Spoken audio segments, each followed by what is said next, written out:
Praise lord. ఈరోజు దేవుని వాగ్దానము తేదీ జూన్ 12, 2025. కీర్తనల గ్రంథము 91వ అధ్యాయం 10వ వచనము. నీకు అపాయం ఏమీ రాదు, ఏ తెగులును నీ గుడారమును సమీపించదు. ఆమేన్. గుడారం అంటే శారీరకంగా మనం నివసించే ఇల్లు, ఆత్మీయంగా మన దేహం. అంటే నీ ఇంటి మీదకు కానీ నీ ఒంటి మీదకు కానీ ఏ అపాయం కానీ తెగులు కానీ సమీపించదని ఈరోజు దేవుడు మనకు వాగ్దానం చేస్తున్నాడు. అదేంటి, మన ఇంట్లోనూ సమస్యలే, ఒంట్లోనూ సమస్యలే కదా అంటే ఎక్కడో ఈ వాక్యంలోనే తప్పు ఉంది అనే ఆలోచన మనకు రావచ్చు. ముమ్మాటికి తప్పు లేదు. తప్పేదైనా ఉంది అంటే అది మనలోనే ఉంది.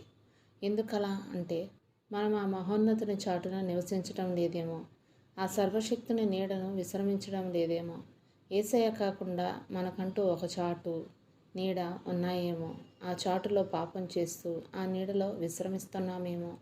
అవునా కాదా? ఇదే వాస్తవం అయితే ఎందుకు సరిచేసుకోకూడదు? లేదు, నేను ఆయన చాటునే దాగి ఉన్నాను, ఆ నీడే నాకు విశ్రమ స్థానం అనుకుంటున్నామా? అయితే భయం లేదు, మనకి ఏ అపాయం ఏమీ రాదు. ఒకవేళ అపాయం వచ్చినా ఉపాయం మనకుంది. ఈ వాగ్దానాలు మన సొంతం.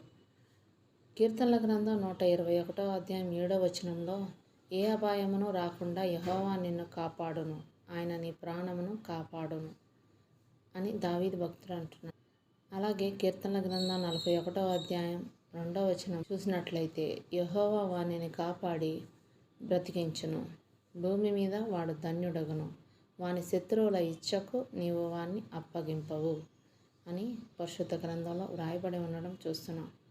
ఇంకా సామెతల గ్రంథం 1వ అధ్యాయం 33లో చూసినట్లయితే, నా ఉపదేశమును అంగీకరించువాడు సురక్షితముగా నివసించును, వాడు కీడు వచ్చునన్న భయం లేక నెమ్మదిగా నుండును.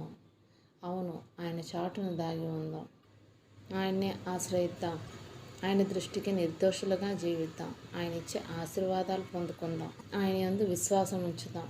దేవుడిచ్చిన వాగ్దానాన్ని స్వతంత్రించుకొని ఆయనకి కృతజ్ఞతాస్తుతులు చెల్లించుకుందాం. అట్టి కృపా ధన్యత దేవుడు మనకు అనుగ్రహించునుగాక.